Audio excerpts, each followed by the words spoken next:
আসসালামু আলাইকুম দর্শক, সবাই কেমন আছেন? বরাবরের মতোই আজকে একটি নতুন ভিডিওতে আপনাদের স্বাগত জানাচ্ছি। আজকে আমি চলে এসেছি খড়িবাড়ি বালিকা উচ্চ বিদ্যালয়ে। এখানে হচ্ছে বার্ষিক ক্রীড়া প্রতিযোগিতা। শুরুতেই দেখতে পাচ্ছি পুরো মাঠ মানুষজনে ভরপুর।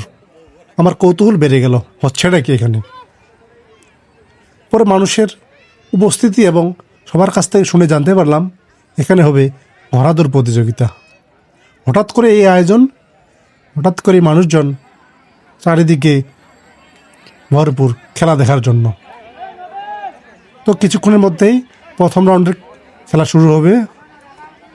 এই ঘোড়াগুলো এলাকারই, বাইরের কোনো ঘোড়া নেই, সব স্থানীয় ঘোড়া। তো খেলা শুরু হবে, শুরু হয়ে গেল ঘোড়া দৌড়। সাদা ঘোড়াটি আগিয়ে গেল,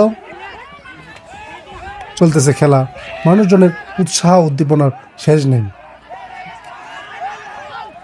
দেখা যাক শেষ পর্যন্ত কি হয় এই খেলার বিজয়ী। চলতেছে ঘোড়া দৌড় প্রতিযোগিতা। পুরো মাঠ কানায় কানায় ভরপুর মানুষজনে। মহিলা, পুরুষ, শিশু, বয়স্ক সবাই এসেছে খেলা দেখার জন্য।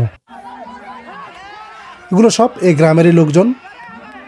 দ্বিতীয় রাউন্ড শেষে আবার ফাইনাল রাউন্ড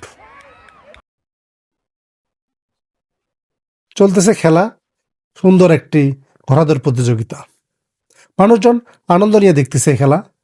গ্রামের মানুষজন বিনোদন খুব কমই উপভোগ করে, কিন্তু এই ঘোড়া দৌড়, গ্রামীণ খেলাধুলা তারা মিস করে না। তাই তো প্রতি বছর এই খেলার আয়োজন করে থাকে স্কুল কর্তৃপক্ষ। সামান্য উপহার দেয়, কিন্তু এই উপহারে তাদের পোষায় না।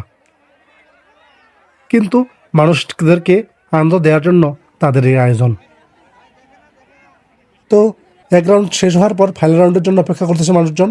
এই সাদা ঘোড়াটা অনেকটা এগিয়ে ছিল, তো মানুষজন এগুলো দেখতেছে। বাচ্চারা খুব আনন্দিত, উৎসাহিত। আরেকটা রাউন্ডের খেলা শুরু হয়ে গেল। ওটা মিস হয়ে গেছিলো। আবার ফাইনাল খেলা শুরু। দেখা যাক কে বিজয়ী হয় আজকের এই ফাইনাল খেলায়। চলতেছে ঘোড়া দৌড় প্রতিযোগিতার ফাইনাল রাউন্ড। খুব উৎসাহ নিয়ে মানুষজন দেখতেছে আর দৌড়াচ্ছে।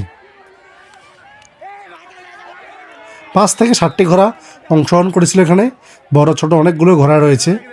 দূর দূরান্ত থেকে ঘোড়াগুলো আসে নেই, তার জন্য অনেক কম। কিন্তু অনেক দূরের ঘোড়াগুলো আসলে খেলা অনেকটা জমজমাট হয়ে যেত। যেহেতু প্রচারণা কম ছিল, তাই যা এসেছে সেটাই অনেক ভালো।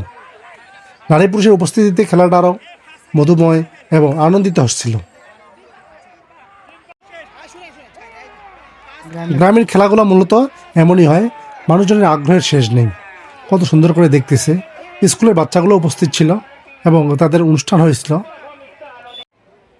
শহরের মানুষ নানা উদ্দীপনার মাধ্যমে আয়োজন করে থাকে, নানা রকমের ফাস্টফুডের দোকান আসে। কিন্তু গ্রামের মানুষের দেখেন সিধেমাটা আয়োজন, তবুও তাদের আনন্দের শেষ নেই। ধন্যবাদ বন্ধুরা, ভালো থাকবেন।